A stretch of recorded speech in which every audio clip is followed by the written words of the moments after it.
అణిగి మణిగి ఉంటాడు అనుకుంటే కూటమికే తలనొప్పిగా మారాడు. ఆ ఎమ్మెల్యే చిల్లర చేష్టలకు అధికార కూటమి నేతలంతా తల పట్టుకుంటున్నారు. జనసేనకు చెందిన ఆ ఎమ్మెల్యే తీరుతో ఏం చేయాలో తెలియక మింగలేక కక్కలేక సతమతమవుతున్నారు. ఆయన తప్పుల్ని వెనకేసుకురాలేక అలాగని వ్యతిరేకించలేక నానా తంటాలు పడుతున్నారు. ఇంతకీ ఈ ఘనత వహించిన ఆ ఎమ్మెల్యే ఎవరు? కూటమినే ముప్పతిప్పులు పెడుతున్న ఆయన చేసిన చిల్లర పనులు ఏంటి? Watch the story.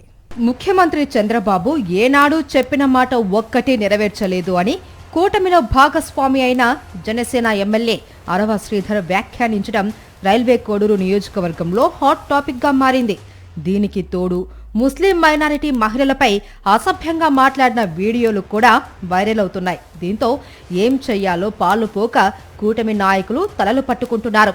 ఏరి కోరి తెచ్చుకున్న అరవ శ్రీధర్ ఇప్పుడు కూటమికే సమస్యాత్మకంగా మారాడు. ఏకంగా ముఖ్యమంత్రి చంద్రబాబునే తప్పు పట్టే స్థాయికి వెళ్లడంతో తెలుగుదేశం పార్టీ క్యాడర్ ఎమ్మెల్యేపై గుర్రుగా ఉన్నారని టాక్ నడుస్తుంది. హర్షవీణ వ్యవహారాన్ని ఏదో ఒక విధంగా పక్కదోవ పట్టించి అధికారాన్ని ఉపయోగించి ఆమెపై కేసులు పెట్టించి తప్పించుకునే ప్రయత్నం చేసిన ఆమె అరవ శ్రీధర్పై రోజుకో వీడియో విడుదల చేస్తూనే ఉన్నారు. కొంచెం డోస్ పెంచి ఏకంగా చంద్రబాబునే తిట్టిన వీడియో, ముస్లిం మహిళలను తిట్టిన వీడియోలు బయట పెట్టడంతో ఇప్పుడు కూటమి నేతలు సమాధానం చెప్పుకోలేని పరిస్థితి వచ్చింది. హర్షవీణ వ్యవహారం వరకు ఎలాగోలా కవర్ చేద్దామనుకున్న ఆ పార్టీ అధినేత పవన్ కళ్యాణ్ కు చంద్రబాబుపై చేసిన వ్యాఖ్యలు పెద్ద సమస్యగా మారాయి.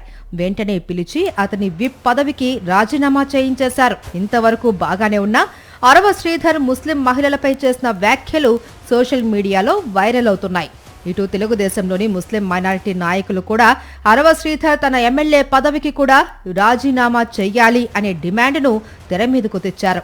వాస్తవానికి అరవ శ్రీధర్కు జనసేన టికెట్ ఇప్పించిన టీడీపీ ఇన్ఛార్జ్ రూపానందరెడ్డికి ఇప్పుడు అరవ ఆయన చేష్టలు సమస్యాత్మకంగా మారాయి. సొంత పార్టీలో వారికి సమాధానం చెప్పుకోలేక అలాగని తాను చెప్పినట్లు చేసే ఎమ్మెల్యేను వదులుకోలేక నానా తంటాలు పడుతున్నారు. పార్టీలకు అతీతంగా ఎమ్మెల్యే పదవికి కూడా శ్రీధర్ రాజీనామా చేయాలి అనే డిమాండ్ సొంత నియోజకవర్గంలోనే వెల్లువెత్తుతుంది. రైల్వే కోడూరు నియోజకవర్గంలో కూటమికి ఓట్లేసిన ముస్లిం సోదరులకు ఏం సమాధానం చెప్తారు అనే ప్రశ్న సొంత పార్టీల నుంచే ఎదురవుతుంది.